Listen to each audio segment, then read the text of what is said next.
What a treat. Do you want, one of you want to come on one side? I have some prepared remarks, but I have to warn you in advance, there's no light here, so I'm not sure I'm going to be able to read them. Good afternoon. Sorry we're a few minutes late. What a room, man. Point of personal privilege, Sheila and I just attended a very sad funeral for a guy who was known to many in this state, particularly in Essex County. And I knew him a little bit. He was a great guy to me, even though we didn't know him. We didn't know each other real well, but keep Kevin Ryan and his family, the late under-sheriff in Essex County, who was promoted to chief of department posthumously at the cathedral today. So God bless him and God rest his soul. I'm honored to be with so many incredible people here today, beginning with the woman I have always referred to. How lucky am I that I get to go to work every day with this Lieutenant Governor. Let's get it for Sheila Oliver.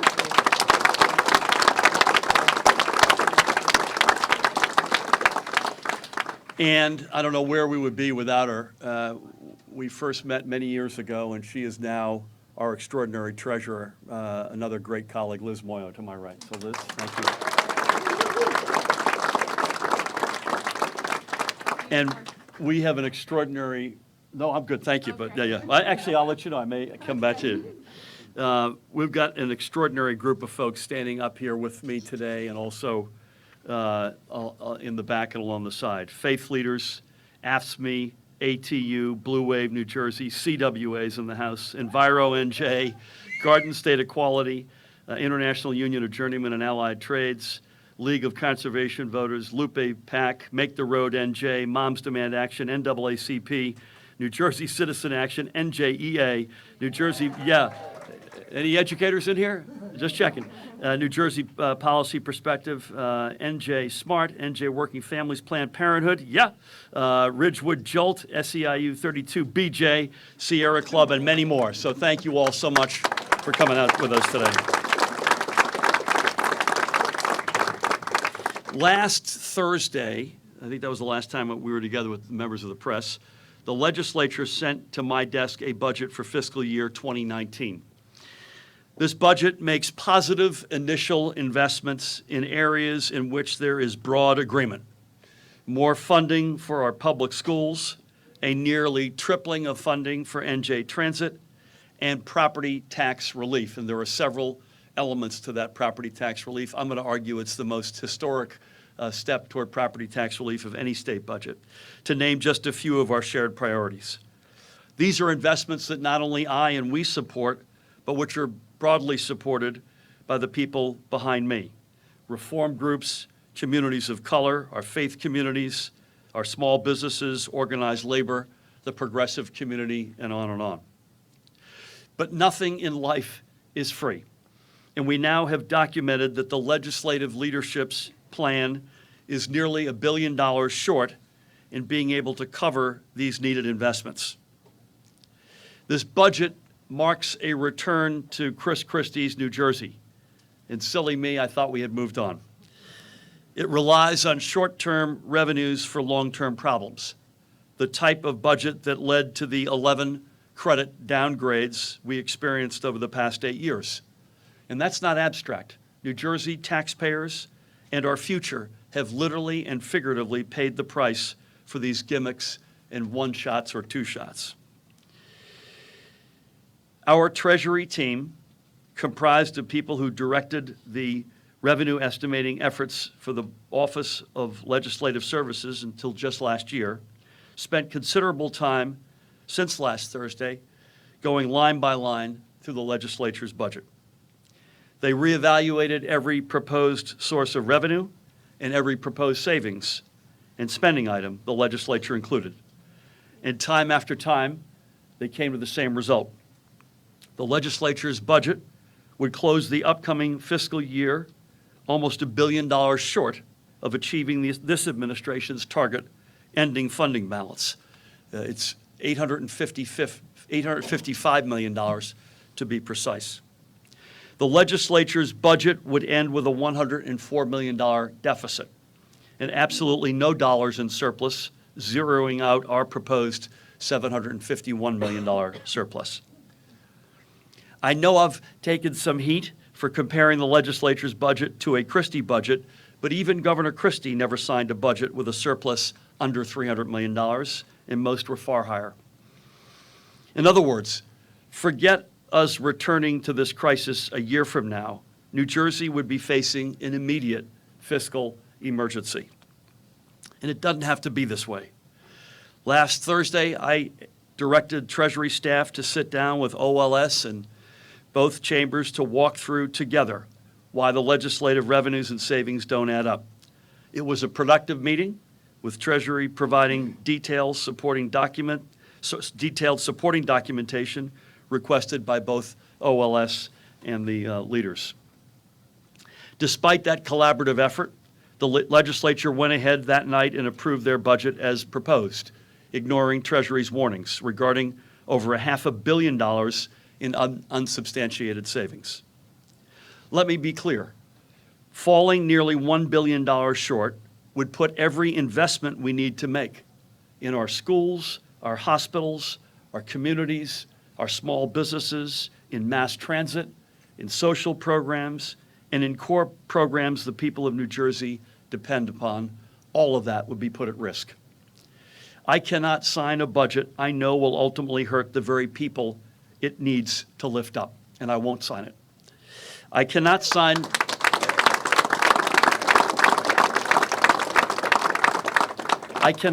a budget which I know is unbalanced.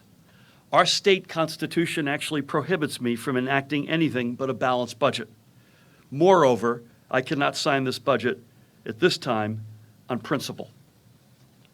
We must have a budget built on sustainable, reliable, and real revenues. No short-term gimmicks, no games, no phantom savings from audits, by example, from audits we've not even done yet. By the way, I'm okay with audits, but we can't score something we haven't even started. I remain committed to enacting a balanced budget on time, and we still have 5+ days to go. There is plenty of time to get this done, and there is no logical reason it can't be done. In fact, I've called a meeting for a little bit later this afternoon with the broader legislative leadership teams from each chamber to get at it, or to continue to get at it. I remain committed to tax fairness for millionaires and billionaires, to closing corporate loopholes, and to resetting the sales tax absent any other workable and sustainable solutions. We put on the table a budget that would close with a $751 million surplus. We have time to close a nearly $1 billion gap, but only if we are willing to put politics and the old Christie way of doing business aside and work together to change the way we finance our state's future.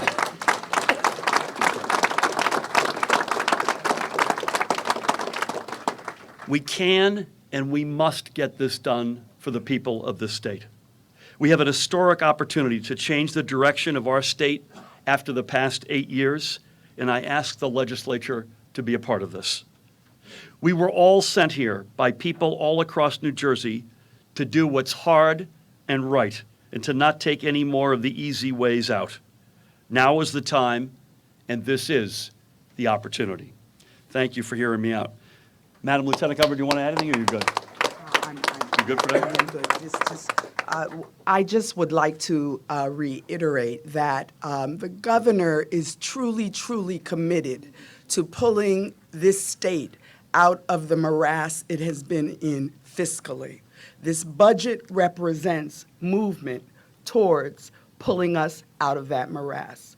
I can tell you, after 14 years in the legislature, each year that I was there and the 4 years that I served as Speaker, we knew that actions were undertaken that with each consecutive year would pull more and more money out of our general fund.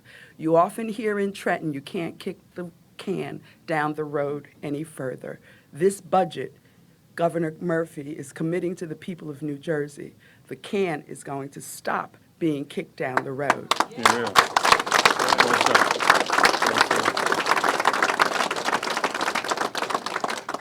Liz has said she's available for questions. So with that, we'll take any questions. If there are none, Tom? The legislative leaders made a big deal just now about the OLS supporting their estimates. hooked in that, I think, by some of our questions, but I'd like to get your take on that. They say the OLS has been historically more accurate than Treasury, and that they have given a seal of approval to their budget. Do you have the handout? Do we give you a handout? Yeah. You do? Okay. So we wanted to try to put some, we don't have to go through that handout chapter and verse, but we want to give you some sense of the magnitude and where some of these moving parts are coming from. I'm not going to, unlike my predecessor, I'm not going to bash OLS. These are really good people. In fact, Kathy, where'd you go? Kathy's on our team, and she was at OLS for 26 years until she came across to work in Treasury, to pick one example. And Kathy's not the only one. How many are on our team? The director of the Office of Revenue and Economic Analysis, Martin Firka, had almost 30 years at OLS. He was the chief revenue estimator for OLS. So there's going to be no bashing of OLS. It's not a he said, she said thing. I would say this objectively, though. Only OMB and Treasury have access to the tax rolls and the tax realities. And that's a fact. That's not taking any shots at OLS by any means. But there's information that these folks have that others don't have. And they may historically have had a good track record at estimating those, but that's a fact. The other fact is this, and this is something I think we need to remind folks of. There's one person singularly who has to be comfortable with the revenues and expenses and certify them, and that's me. So that part is not collaborative. The buck stops with me in terms of putting my signature to this budget. And I have to rely on, I'm very happy to get the inputs, and again, historically, it's been a very good relationship, and I'm sure it will continue to be from OLS, but I have to rely on the team that works alongside of me in Treasury and OMB to underpin that certification. Please. Yeah, Governor, on the sales tax piece, the agreement that was struck a few years ago to lower that rate was a bipartisan deal, Republicans and Democrats. Do you understand the predicament that some lawmakers feel that they're in terms of striking deals in the future if they're so quickly to go back on a deal? And they put a poison pill into the legislation, so they would have to actually go around that poison pill. Can you just address, with all due respect, you weren't here when that deal was struck, and your lieutenant governor, your treasurer, they were here. The predicament that some of their former colleagues are in now in terms of breaking that deal? I would ask, I wasn't here, you're right. And at the time, I was a huge fan and supporter of raising, which was not politically popular, of raising the gas tax to bail the Transportation Trust Fund out, that another can that had been kicked down the road and was virtually bankrupt. What I was not a fan of was the Christmas tree, all the stuff that got glommed together, only in New Jersey, by the way. And again, I thought we had gone past this. But I asked those legislatures, I'd encourage you to ask them, how many people lined up outside their offices and celebrated that 0.3% cut? I'll tell you that, we did a lot of victory marches over that one, right? Exactly no one did. This was a complete gimmick to underpin Governor Christie's national narrative because he was raising the gas tax, that he was going to have undercover, would not have had to been tagged with raising a tax nakedly. So he looked around to find something he could cut, and he blew a hole in the side of our budget. The poison pill is something that folks may, and again, I'm not saying this with any disrespect, we think it's very easy to decouple the sales tax decision from the gas tax decision. One man's opinion. Matt. Governor, so you mentioned Chris Christie. Again, last week, Senate President Steve Sweeney made a similar claim talking about Chris Christie, and he accused you of personally contacting some lawmakers and threatening, quote unquote, threatening them to get on board, and that also members of your staff has done similar things. So he said that that's the most Chris Christie thing that he's ever heard. I mean, what about his claim, first of all? How do y'all feel about that? You gotta be kidding me. So I was asked this a couple of times last week. I'll give you the same answer because it has the added virtue of being the truth. We speak to legislators all the time. Some of you out there, you take the talking points that I don't speak to people. Then there's another set of talking points that I speak to them too much. I've retained, I don't want to make this announcement, I am retaining my First Amendment rights. I know that's why you're all here. I didn't see moms. I didn't shout you all out. How could I miss the moms and the Brady campaign T-shirts? I apologize. And I'm sure there are other organizations I've forgotten. I've spoken to legislators regularly in the 5.5 months I've been here. And as it relates to this or on most matters, I've called them or met with them to say, I want to make sure you have absolute no ambiguity as to where I stand on this. absolute precision as to what my opinion is on whatever it might be. And those are the nature of those conversations, and they'll continue. Paul? Are you going to veto the budget, line item veto the budget, veto the corporate tax hike? What official action are you taking? May I use this as a point of personal privilege? It was a rare day on Sunday that the headline of your article about me was more charitable than the one that Moran wrote. So I want to say that for the record, Paul. You got in the win column, and I won't forget that. We retain all options, but as to timing and as to action. Ryan. I don't think you answered Matt Arco's question. He asked you if you had threatened any lawmakers with hold funding, kill their projects or anything. Did you do that? I said to folks, do you realize the consequences of what will happen? And people have to understand there are real consequences. So that's part of it. Depends on who I'm talking to, but if someone has something that they really believe is a make or break investment. By the way, these unsubstantiated revenues are presented to us, are standing in the way of the investments that folks in New Jersey are desperate for. The folks up here are desperate for, the reason we got elected.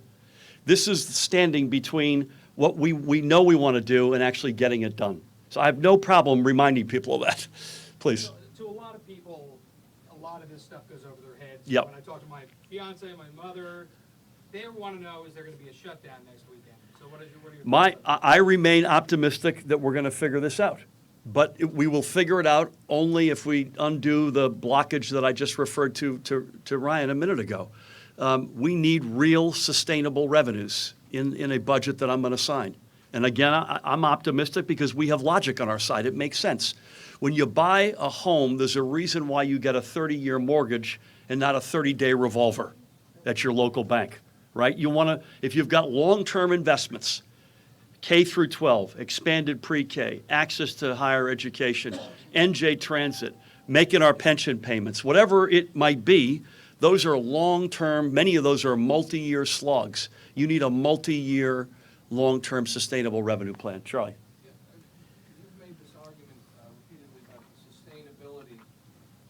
Would you be amenable if they came back to you and said, let's make the CBP permanent? I mean, if that's your core concern, is consistency and sustainability, what would you say to that? I have said from the get-go, or at least over the past number of weeks, that there's a framework of available alternatives that I think could add up in some combination to a deal. One of them is a recharacterized CBT. By the way, I've got two big issues with that. It's the temporary nature is number one, but number two, the level that makes us the highest in the country. Millionaires, sales, maybe accepting amnesty, which is something I have a hard time accepting unless you're desperate, and I hope that we're not desperate. I am open and reasonable. It has to be a solution that when added up makes sense. It keeps us competitive. It's not temporary. That the policies get invested in the right people. And on the other side of the coin is that the right folks who should be paying for those policies pay them. Please. If that 2 years of CBT is available though, and this Trump tax deal was so inequitable to New Jersey, why not just grab the money? Because I can't look a kid in the eye, an educator, a commuter, or anybody who's part of a long-term investment to dig us out of the mess that we inherited and say everything's going to be, this is a long-term, you're entering first grade. That's the good news is we got this covered this year and maybe next. Bad news is I'm not sure we're going to have money for third grade. I would never do that deal. That's irresponsible on my part. Like someone else, Michael. Michael, that was for you.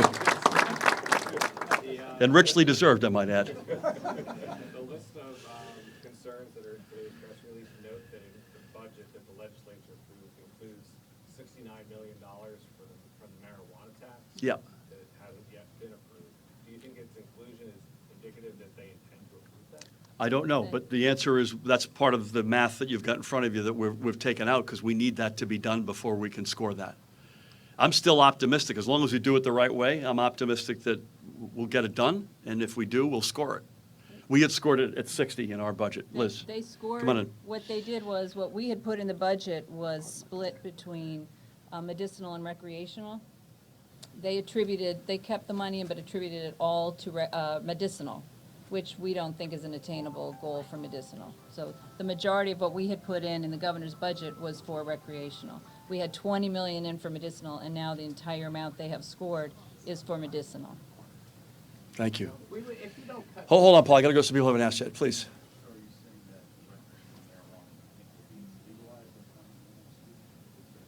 I don't know. You should ask the legislators that. I actually don't know whether by next week is going to happen or not. If it's done right, I'm supportive of it, but it has to be done right, please. You gonna ask me the same question? No, Paul, I got the guy behind you, then I'm coming to you again. I will come to you, though. How many members of the Senate and the Assembly do you have commitments from to not? You do ask the same question every time. Do you realize that?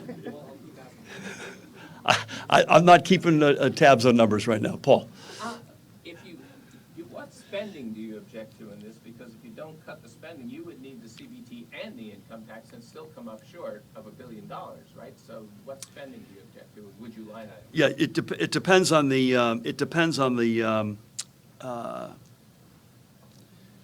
it depends on the combination of where your revenue sources, right? I wouldn't say spending I object to. You've got in front of you what the revenue over estimations. I think largely speaking, the spending we've been reasonably comfortable with. I think you need a couple of sustainable taxes to get you to the promised land, which is why we've historically talked about millionaires and sales. But if you're $1 billion short in revenues, it's the same as saying you're $1 billion extra in spending. It's just, right?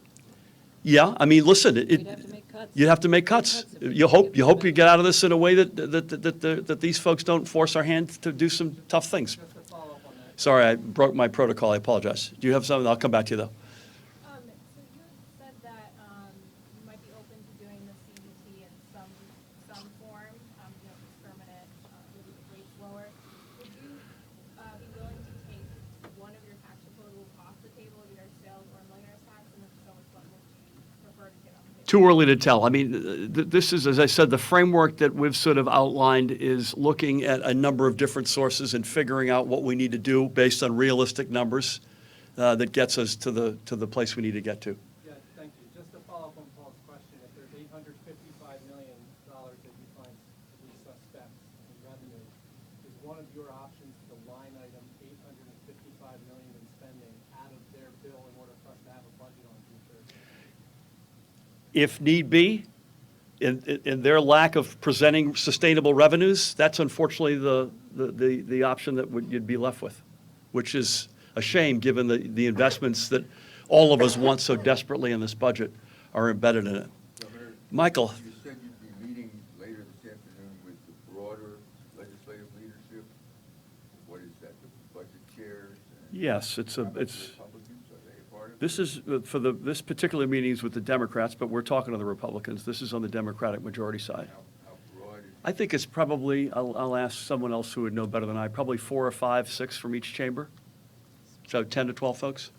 You staying at the beach house this weekend? I'm not, no. That has nothing to do with the budget. Yeah. Following up on that, though, how concerned are you about the political fallout from a potential shutdown? You're the governor, people know you more than they know pretty much anyone else in the state. Yeah, I've said this on the campaign trail a lot, and I believe it. It has the added virtue, again, of being the truth. I didn't come here to get reelected. I came here, I used to say, I don't care about my next election. I want to care about the next generation. And so that's got two pieces. And by the way, I appreciate not fishing for applause here. I mean that, first of all. And it's got two, that plays itself out in this current discussion, in this current moment we're in sort of two ways. One is we're committed to those investments. These are the ones that we believe will undo the mess, make that historic investment in the middle class, reignite the dreams like I was growing up, who looked up and aspired to be in the middle class. We feel passionately that these are the right investments. And for the most part, there are a couple of exceptions. For the most part, there's broad agreement up and down the street on that. The second way it plays out is I didn't come here to continue the games. And I'm not suggesting there's ill will. I'm just suggesting that this notion of, can't we just put a Band-Aid on it and worry about this next year? That's not why I'm here. That's not why so many of these folks stood up so strongly to support why I'm here. I believe with all my heart, down the street, a lot of folks are in that same place that I am. So those are the frames through which I view this. I've got a few, but those are the two big ones. These are investments are going to transform the middle class in this state, and they're going to get properly funded in a responsible way, and we're not going to kick the can down the road anymore. Please. If you do decide to use the line item veto, is there anything that you consider untouchable? The pension payment, the school funding? I think this is unfortunately, that threat is, that reality is a potential reality here, but I don't want to speculate on it. Ryan? Governor, last week, you said that your office had scored, the Treasury had scored, the Supreme Court decision on sales tax at $24 million for next year. You said you were open to hearing, Yep. Different ideas about why it should be more. Yep. Figured anything out? We have. So the Supreme Court decision came out at noon. I believe Liz and Kathy and team, don't lose the shades. Liz, Kathy, and team were meeting at 1 that day, and I think we did a press conference like 4 or 5 in the afternoon. And I had said, and if I didn't say it this way, forgive me, but this is what I believe I said, is we already had 24 million scored because we were going to do things in the absence of a Supreme Court decision. And it was too early to tell how much more than that we could get. So after a lot of, and by the way, these folks have spent the weekend pounding away in these numbers, and we've pushed them hard. So it's not just OLS and the OMB questions, and again, both sides populated by good folks, but this is also us trying to, this is something we want to get to yes on, right? And so the long and the short of it is, we think we can score this, you have to bear with me, at $200 million. But you have to subtract from that 2 different numbers. One is the 24 that we already were counting, because that was sort of toward that direction. And the other is this system won't be up to collect this until October 1st, I believe, right? So you have to take a quarter of the year out. So you have to take another 50 out. So you'll see the increase since we last spoke with you is plus 124 if you've been following the math. If it's more than that, I'll be the happiest guy in the state. I hope it is. But we got to make a responsible guess on that. 1 or 2 more, Michael? You didn't get applause this time. I'm not sure why, but Because they didn't like the first question. maybe. The legislature last week passed a bill imposing a new 5-cent fee on plastic and paper bags that are carried out of stores.